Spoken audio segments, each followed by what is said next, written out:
ago, I want to talk to you a little bit about the cycles of life, beginnings, middle, and endings.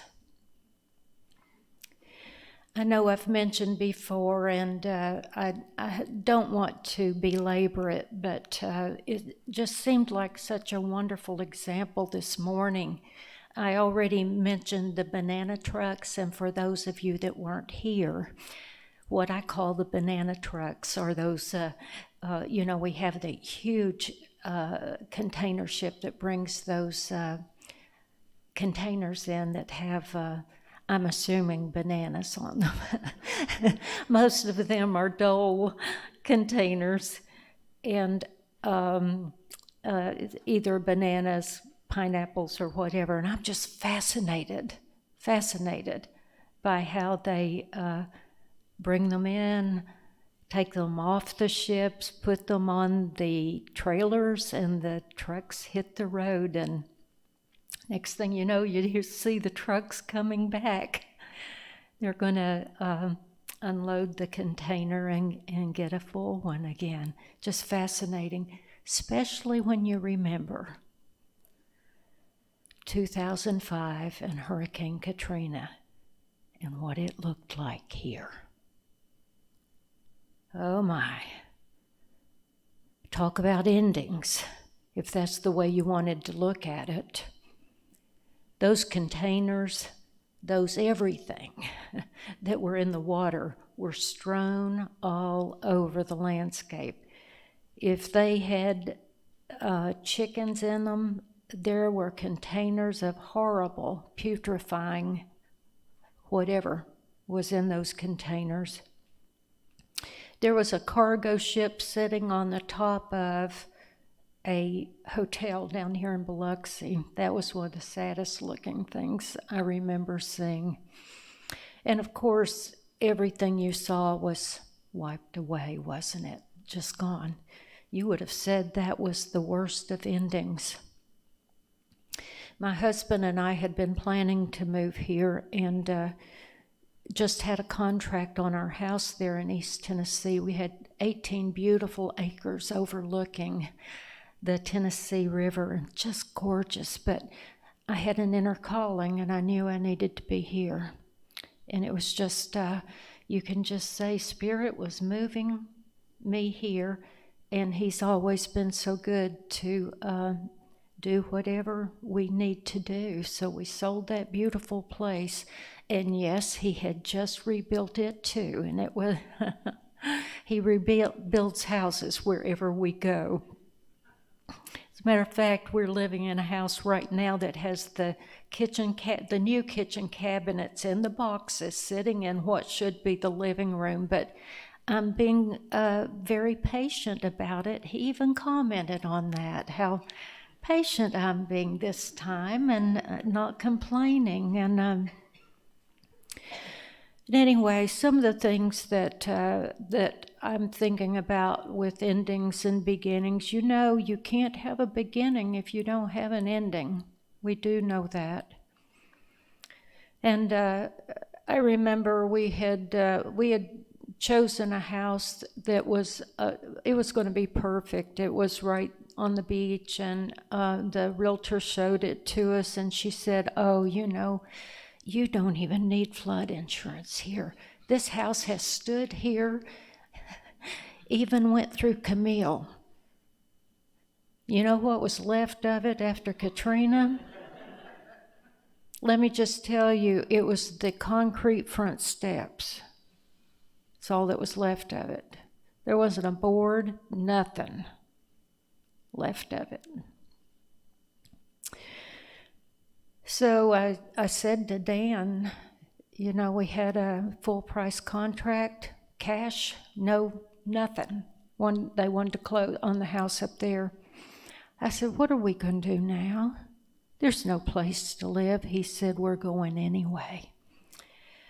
And I appreciate that, because I was wavering, to tell you the truth.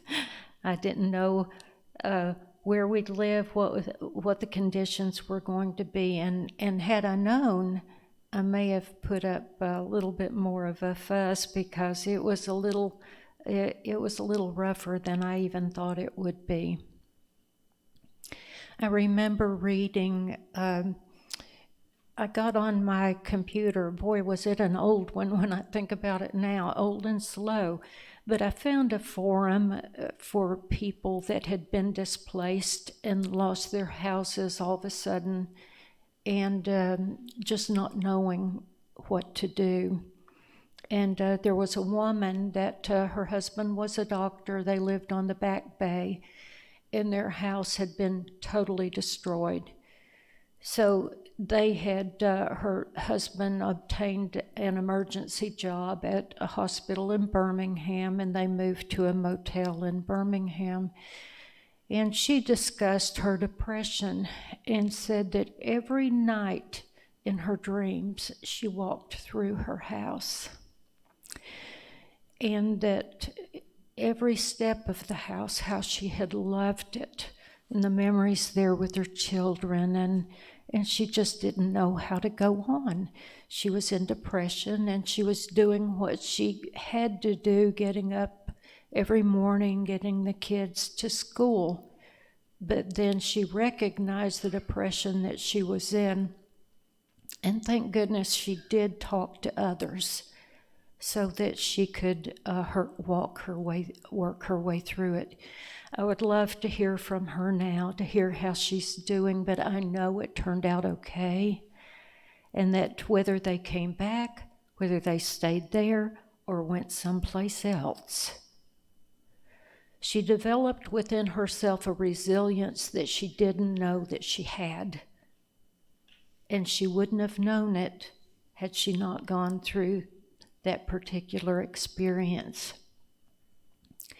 I had walked down to the Catholic Church one morning. It was the week after Easter, and it must have been 2007, because they couldn't have possibly had the sanctuary redone by Easter of 2006. So that's what tells me probably which year it was.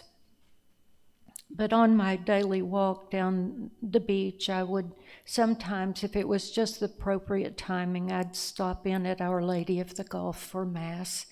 I just enjoy being there when I could, in the quiet and the meditation, and all the people there praying in exactly the same manner. It doesn't matter which language you speak, and it doesn't matter your religion. We all love the same, and we all pray the same. We were all praying for peace in our hearts and our lives, and I was so grateful that morning to be able to walk in and be in that beautiful, beautiful place, and all the people that had made that sanctuary whole again. The floor was gone after Katrina, and it was just so lovely to be there and to see this new beginning. And the priest that morning was he had just a really short homily, but it was so beautiful. And he spoke about beginnings and how important they are. And it was just after Easter, and he talked about the fact that you need to have had an ending before you have a beginning, and how incredibly important it was to remember that. There's always a new way to begin. Always. Always. So that morning, I was very lucky too. They had all of these Easter lilies from from Easter that they were giving away to whoever was there. And there were only a handful of us in the sanctuary that morning. So I felt a little oddly, I'm not a member there, but they said, come on down, doesn't matter. And so I went back, and there were so many Easter lilies, you couldn't believe it. And they were the largest I've ever seen, most beautiful. And so I asked to borrow someone's phone, and I called my husband. And he's accustomed to that. I'll say sometimes when I'm going out on my walk now, stay close to the phone because I'm not certain where I'm walking to. One day I had walked from, we live in Long Beach now, and I walked down to Gulfport. And I said, would you come pick me up in Gulfport? And he did. If he hadn't been home, I would have walked back. Wouldn't have been a problem. But that morning, I called him and I said, I have 2 huge Easter lilies and I can't carry them home. I would like for you to come get them. So he did, and we planted them. And don't you know, they came back up year after year, and they were so beautiful, so beautiful. And I love lilies, and it reminds me of what Jesus was reported to have said. Observe the lilies, how they grow. And he said this to some of his followers when they were worrying about this, that, and the other. Just observe the lilies. Sometimes that's all we need to do. We were also blessed that the following summer after, I guess it was the summer of 2006, we owned the property behind us too, where there had been some small houses that were rentals, and they had, of course, been demolished, and what was still there we had taken down. But back there, it was so fertile because all of the whatever Katrina washed in, it made the ground fertile. So we started noticing that spring that we had all these volunteer tomato plants that came up. And they were wonderful. And as it turned out, there was a woman that had lived in one of those little rentals for, 20 years or so, someone told us. We did meet her later. But she had all of these heirloom seeds in her little shed where she would plant those tomatoes. And they planted themselves, and we had the most wonderful tomatoes all summer and fall. It was just glorious.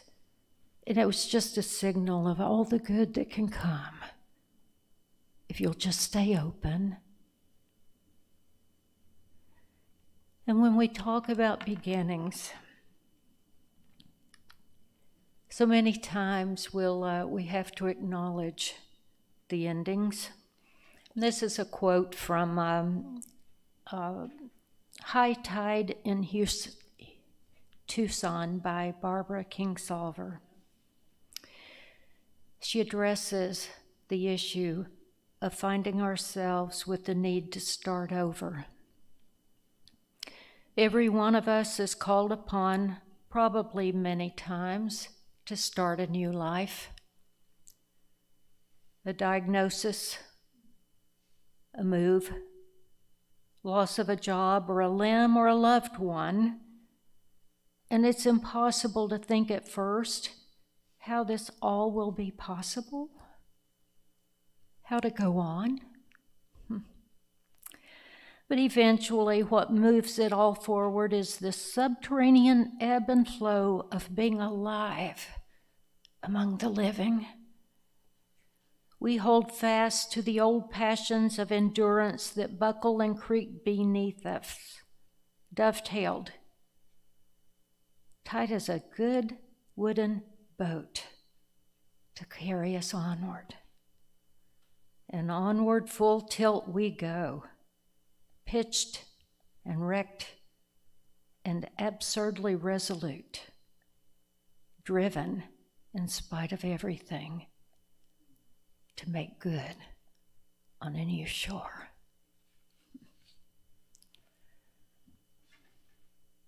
How many of us have been called to find the resolution within, to find a new shore? I'd say each and every one of us, haven't we, Roger? And we found it, haven't we? Amen. Amen. Yeah, how many times? That's one of my favorite quotes. I keep coming back to it over and over again. How often we find ourselves in this situation, we wonder why, don't we? What if every situation, every challenge, every bump in the road is perhaps a lesson and we can learn something from it? I remember having a friend that was in Knoxville when we lived there, and her partner had left her suddenly, without warning. She had no preparation. She had her feet knocked out from under her, didn't know what in the world she was going to do. Financially, she knew she would have to move because she couldn't afford the place on her own. What about their friends?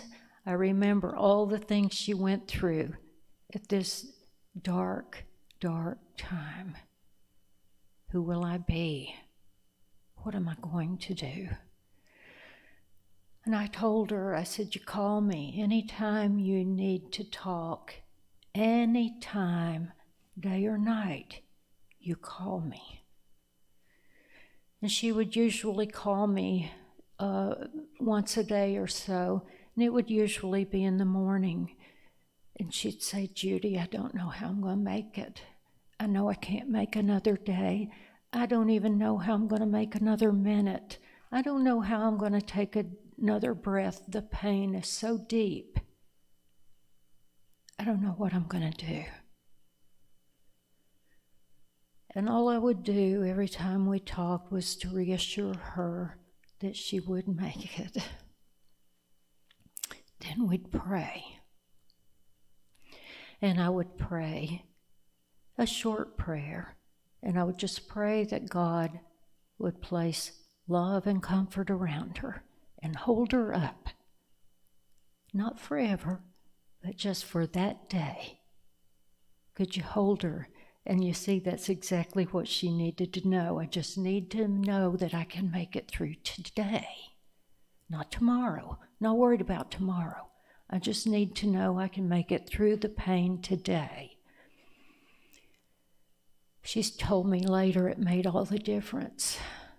And it feels so good to know that you can have that impact on someone else's life. I know the Native Americans, they have heirloom plants of their own, of course, and they have three they call the Three Sisters. I don't know if anyone's familiar with any of those, but it's corn, beans, and squash.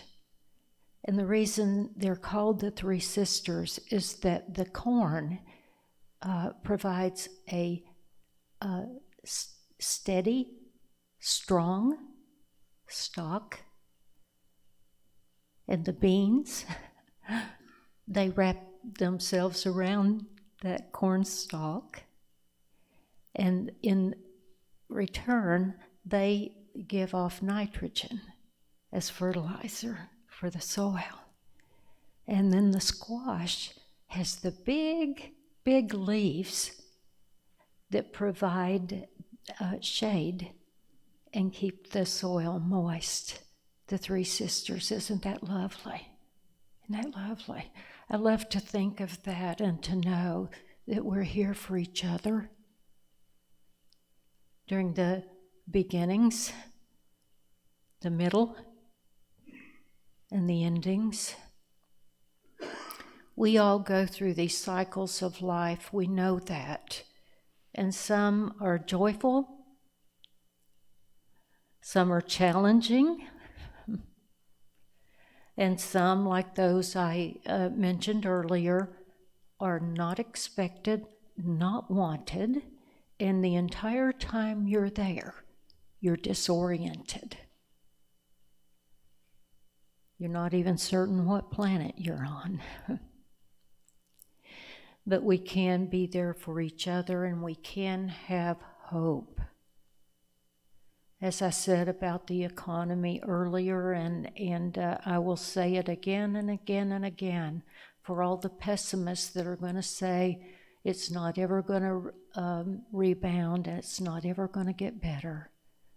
But it will, and it does, and we'll find a way.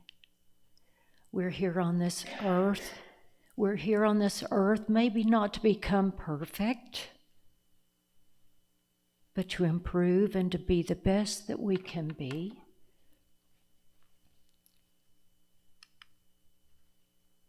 We need to be gentle with ourselves during times of transition. Be gentle with yourself. Be gentle with your friends. I think there's a Karen Drucker song, I will be gentle to myself.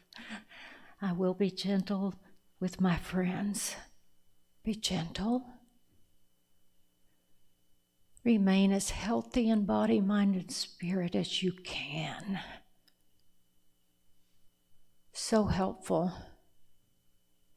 Our lives can be long and filled with vim and vigor.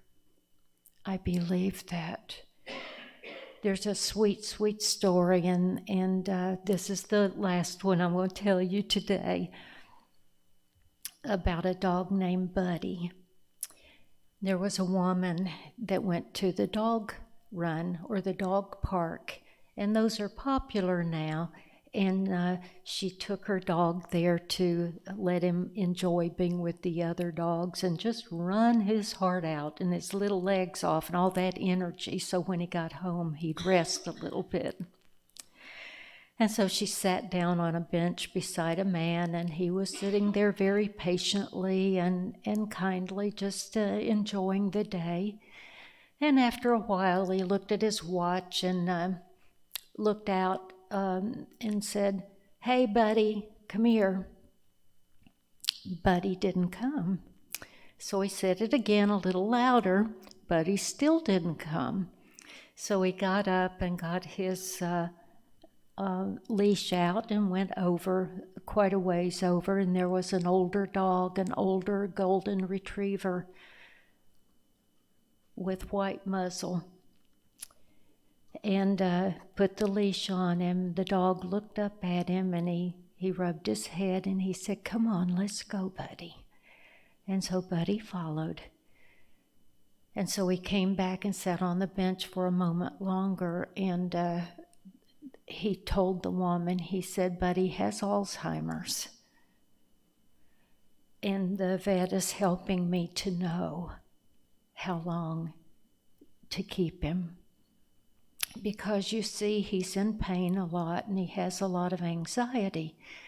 So I'm doing everything I can to help Buddy till it's the end." He said, "I've been watching a lot of movies late at night because Buddy has anxiety. That's one of the main problems that he has." He said, if I sit on the sofa with him and rub his head and watch movies, he's okay. But if he's left alone too long on his own, then he'll start getting anxious. He said, "I know that the end is near, but what I'm going to do, I'm going to make it as pain-free for Buddy as long as I can, as long as he's here, because you see, I love him, and I want the best for him."